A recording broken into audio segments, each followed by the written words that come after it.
মুরব্বিরা, আমি আপনাদের সামনে বলতেছিলাম ঈমান আনার জন্য গুরুত্বপূর্ণ 4টি শর্ত আমাদেরকে মেনে নিতে হবে। এই 4টি শর্তের উপরে যদি আমরা পরিপূর্ণ বিশ্বাস স্থাপন করি তবেই আমরা প্রকৃত ঈমানদার হতে পারবো। যদি প্রকৃত ঈমানদার হতে চাই তাহলে এই শর্ত 4টি মানা ছাড়া আমাদের কোনো উপায় নাই। 2টি শর্ত আমি সংক্ষেপে বললাম। 3 নাম্বার শর্ত হচ্ছে আল্লাহর কুদরতে বিশ্বাস করতে হবে। আল্লাহর কুদরতে বিশ্বাস করতে হবে। আল্লাহর কুদরত কি? আল্লাহর কুদরত হচ্ছে আল্লাহ সব কিছুর উপরে ক্ষমতাবান। আল্লাহ রাব্বুল আলামিন বলেন, আল্লাহু আলা কুল্লি শাইইন কাদির। আল্লাহ সব কিছুর উপর ক্ষমতাবান। আল্লাহ সব কিছুর উপরে ক্ষমতাবান। আল্লাহ হচ্ছেন প্রচন্ড ক্ষমতার অধিকারী। ঠিক না বেটি? আমার ভাইরা, আমার মুরব্বিরা, আল্লাহ বলেন আমি প্রচন্ড ক্ষমতার অধিকারী। আমি যা ইচ্ছে তাই করতে পারি। রাতকে দিন বানাতে পারি, দিনকে রাত বানাতে পারি। মুর্দাকে জিন্দা করতে পারি, জিন্দাকে মুর্দা করতে পারি। সাগরকে নগর বানাতে পারি, নগরকে সাগর বানাতে পারি। সম্মানিত ব্যক্তিকে অসম্মানিত করতে পারি, অসম্মানিত ব্যক্তিকে সম্মানিত করতে পারি। রাস্তার ফকিরকে ধরে নিয়ে দেশের প্রেসিডেন্ট বানায় দিতে পারি। আবার ওই প্রেসিডেন্টকে মুহূর্তের ভিতরেই ধরে জেলের ভিতরে ঢোকায় দিতে পারি। এই ক্ষমতা কার? আল্লাহ। কিন্তু এই ক্ষমতা পাওয়ার পরে বান্দা অহংকারী হয়ে বসে। কত অহংকার! আল্লাহ তাআলা যখন যাকে ইচ্ছা সম্মান দেন, আবার সেই সম্মান ছিনিয়ে নেন কে? আল্লাহ রাব্বুল আলামিন। দেখেন না কত নিরাপত্তা ছিল, সেনাবাহিনী, বিজিবি, আর্মি, পুলিশ, কত লাঠিয়াল বাহিনী, তারপরেও রক্ষা করতে পারে নাই। দেশ ছেড়ে পালাতে বাধ্য হয়েছে। ক্ষমতা পাবার পরে যদি কেউ অহংকার করে, আল্লাহ রাব্বুল আলামিন তাকে এইভাবে বেজ্জতি করে। এই জন্য আল্লাহ তাআলাই হচ্ছেন সম্মান দেওয়ার মালিক, আবার আল্লাহ রাব্বুল আলামিনই সেই সম্মান ছিনিয়ে নেওয়ার মালিক। এই জন্য আল্লাহ বলেন, আল্লাহু আলা কুল্লি শাইইন কাদির। আল্লাহ সব কিছুর উপরে ক্ষমতাবান। ইচ্ছে করলেই একটা মৃতকে মুহূর্তের ভিতরে জীবিত করতে পারেন, আবার মুহূর্তের ভিতরে সেই জীবিত মানুষকে মৃত্যু দিতে পারেন। এই ক্ষমতা কার? একমাত্র আল্লাহ। পৃথিবীর জমিনে অনেকগুলো ঘটনা রয়েছে। কোরআনুল কারীমের ভিতরেও আল্লাহ রাব্বুল আলামিন দেখিয়ে দিয়েছেন যে আল্লাহ রাব্বুল আলামিন মুহূর্তের ভিতরে মৃত জিনিসকে কি করতে পারেন? জীবিত করতে পারেন। এই ক্ষমতা একমাত্র আল্লাহর আছে, এছাড়া আর কারো আছে?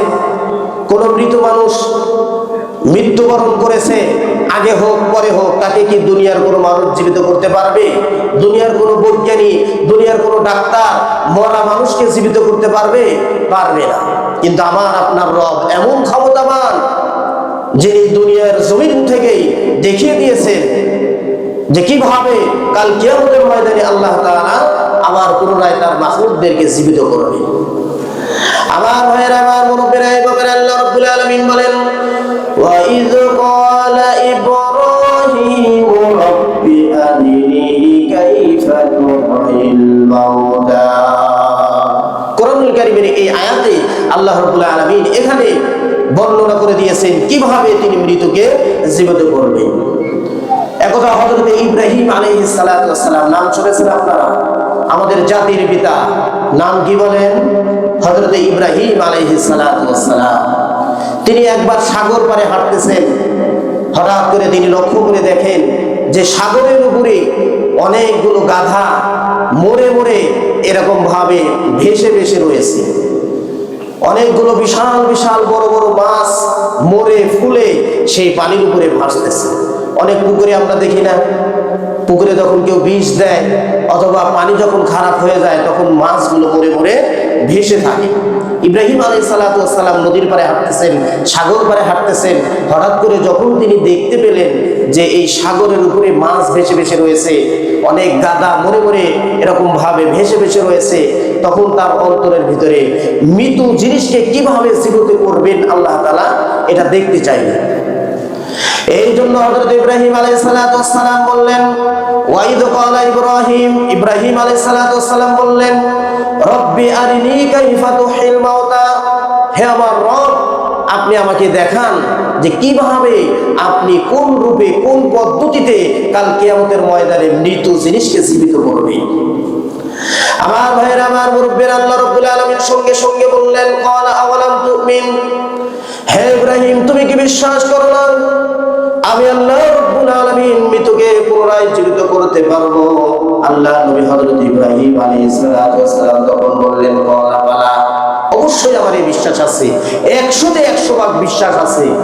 ওয়ালাকিন লিয়াতমাইন্না কলবি, তবে আমার অন্তরটা ইতমিনান হয়ে যেত, আমার অন্তরটা পরিতৃপ্ত হয়ে যেত, এই জন্য আমি আপনাকে বলেছি। আমি যদি আমার চোখের মাধ্যমে দুনিয়ার জমিনেই দেখি তাহলে আমার অন্তরটা ঠান্ডা হয়ে যাবে, পরিতৃপ্ত হয়ে যাবে, আমার অন্তরের ভিতরে আরো বিশ্বাস আসবে। এই জন্য আল্লাহ আমি আপনাকে প্রশ্ন করেছি, আপনি জীবিত করতে পারবেন এই ব্যাপারে 100তে 100 বিশ্বাস আছে। কি বলেন? না দেখা জিনিস আর দেখা জিনিস কি এক হতে পারে? এক হতে পারে না। এজন্য ইব্রাহিম আলাইহিস সালাতু ওয়াস সালাম আল্লাহর কাছে এই আবদার করলেন যে আপনি আমাকে একটু দেখান মৃত জিনিসকে কিভাবে কোন পদ্ধতিতে আপনি পুনরায় জীবিত করবেন। আল্লাহ রাব্বুল আলামিন তখন হযরত ইব্রাহিম আলাইহিস সালাতু ওয়াস সালামকে বললেন, ক্বালা ফাখুদ আরবাআতাম মিনাত তায়র, হে ইব্রাহিম তুমি বাজারে যাও, বাজারে গিয়ে তুমি 4টি পাখি ক্রয় করো। কয়টি পাখি? 4টি পাখি ক্রয় করো। কেন? ফাসুরহুন্না ইলাইক, আল্লাহ নবী হযরত ইব্রাহিম আলাইহিস সালাতু ওয়াস সালামকে আল্লাহ রাব্বুল আলামিন বললেন, ফাসুরহুন্না ইলাইক, হে ইব্রাহিম এই পাখিগুলোকে তুমি পোষা বানাও, নিজের কাছে রেখে দাও, কিছুদিন পোষা বানাও। ইব্রাহিম আলাইহিস সালাতু ওয়াস সালাম বাজারে গেলেন, 4টি পাখি ক্রয় করলেন। 4টি পাখি ক্রয় করে তিনি সেই পাখিগুলোকে লালিত পালিত করলেন। কিছুদিন লালন পালন করার পর যখন সেই পাখিগুলো পোষা হয়ে গেল, এরপরে আবার আল্লাহর দরবারে গেলেন। আল্লাহ রাব্বুল আলামিন তখন বললেন, ফাসুরহুন্না ইলাইক সুম্মা জাআলা আলা কুল্লি জাবালিন মিনহুন্না জুজআ, আল্লাহ বললেন, ইব্রাহিম তুমি একটা কাজ করো, এই পাখিগুলোকে তুমি জবাই করো, নিজের হাতে কি করো? জবাই করো। জবাই করে এক পাখির গোশত অন্য পাখির সাথে মিশাও। এক পাখির হাড্ডি অন্য পাখির হাড্ডির সাথে কি করো? মিশাও। একেবারে টুকরো টুকরো করে, ছোট্ট ছোট্ট করে টুকরো করে 4টা পাখির গোশত, মাংস, হাড় সব কিছুকে কি করো? একত্রিত করো, মিশাও। মিশানোর পরে এইগুলোকে আবার 4 ভাগে ভাগ করো। ইব্রাহিম আলাইহিস সালাতু ওয়াস সালাম জবাই করলেন। সেই পাখি 4টিকে জবাই করে সেগুলোর হাড়, সেগুলোর গোশত, মাংস সবগুলোকে একত্রিত করলেন, মিশালেন। মিশানোর পরে এরপরে 4টি ভাগ করলেন। কয়টি ভাগ করলেন? 4টি ভাগ করলেন। 4টি ভাগ করার পরে আল্লাহ রাব্বুল আলামিন বললেন, সুম্মা জাআল আলা কুল্লি জাবালিন মিনহুন্না জুজআ, যে এই 4টি পাখির 4টি ভাগ তুমি 4টি পাহাড়ের চূড়ার উপরে রেখে দাও। ইব্রাহিম আলাইহিস সালাতু ওয়াস সালাম 4টি পাহাড়ের চূড়ার উপরে সেগুলোকে রেখে দিলেন। রেখে দেওয়ার পরে আল্লাহ রাব্বুল আলামিন বলেন যে এবার তুমি তোমার এই পাখিগুলোকে নাম ধরে ডাক দাও। তাফসীরের কিতাবের ভিতরে বলা হয়েছে, হযরত ইব্রাহিম আলাইহিস সালাতু ওয়াস সালাম যখন সেই 4টি পাখির গোশত, মাংস, হাড় 4টি অংশ করে 4টি ভাগ করে 4টি পাহাড়ের উপরে রেখে সেই পাখিগুলোর নাম ধরে ডেকেছেন, মুহূর্তের ভিতরে সেই পাখির হাড্ডিগুলো একত্রিত হতে লাগলো। একত্রিত হয়ে জোড়া লাগতে শুরু করলো। সেই হাড্ডির উপরে মাংস এসে লাগলো, এরপরে চামড়া লাগলো। ইব্রাহিম আলাইহিস সালাতু ওয়াস সালামের ডাক শেষ করার আগেই সেই 4টি পাখি ইব্রাহিম আলাইহিস সালাতু ওয়াস সালামের হাতের কাছে এসে উপস্থিত। তাহলে এই যে আল্লাহর কুদরত, আল্লাহ তাআলা জীবিত করে হযরত ইব্রাহিম আলাইহিস সালাতু ওয়াস সালামকে দেখিয়ে দিলেন যে কিভাবে কাল কিয়ামতের ময়দানে আমি মৃত জিনিসকে পুনরায় জীবিত করব। তাহলে মৃত জিনিসকে পুনরায় জীবিত করার ক্ষমতা একমাত্র কার? একমাত্র আল্লাহ। একমাত্র আল্লাহ ছাড়া এই ক্ষমতা আর কারো নাই। এই জন্য আল্লাহ রাব্বুল আলামিন বলেন, মা ইয়াফতাহিল্লাহু লিন-নাসি মির রাহমাতিন ফালা মুমসিকা লাহা। আল্লাহ পাক বলেন, বান্দারে আমি যদি কারোর জন্য আমার রহমতের দরজা খুলে দিই, তাহলে পৃথিবীর কেউ সেই রহমতের দরজা বন্ধ করে দিতে পারে না। কি বলেন, পারবে? আল্লাহ যার জন্য রহমতের দরজা খুলে দেন, পৃথিবীর কোনো শক্তি, সমস্ত শক্তি যদি একত্রিত হয়ে সেই দরজাকে বন্ধ করে দিতে চায়, বন্ধ করতে পারবে? কারো বাপের সাথে আছে, পারবে বন্ধ করে দিতে? পারবে না। এরপর আল্লাহ বলেন, ওমা ইউমসিক ফালা মুরসিলা লাহু মিন বাদি। আল্লাহ পাক বলেন, আর আমি যদি কারোর জন্য আমার রহমতের দরজা বন্ধ করে দেই, তাহলে পৃথিবীর কেউ সেই রহমতের দরজা খুলে দিতে পারবে না। পারবে কেউ? আল্লাহ যদি কারোর জন্য অমঙ্গল চান, কারোর জন্য নিজের রহমতের দরজা বন্ধ করে দেন, তাহলে সেই রহমতের দরজা কেউ খুলে দিতে পারবে? খুলে দিতে পারবে না। আল্লাহ রাব্বুল আলামিন বলেন, ওয়া ইয়ামসাসকাল্লাহু বিদুররিন ফালা কাশিফা লাহু ইল্লা হু। আল্লাহ বলেন, আল্লাহ পাক বলেন, আমি যদি বান্দারে, আমি যদি তোমার কোনো কল্যাণ চাই, তোমার নিকটে কোনো ক্ষতি পৌঁছাইতে চাই, তাহলে পৃথিবীর কেউ সেই ক্ষতি থেকে তোমাকে হেফাজত করতে পারবে না। ওয়া ইউরিদকা বিখাইরিন ফালা রাদ্দা লিফাদলি। আর আমি আল্লাহ রাব্বুল আলামিন যদি কারো কল্যাণ চাই, যদি তোমার কল্যাণ চাই, তাহলে পৃথিবীর কেউ সেই কল্যাণ থেকে তোমাকে বঞ্চিত করতে পারবে না। পারবে কেউ?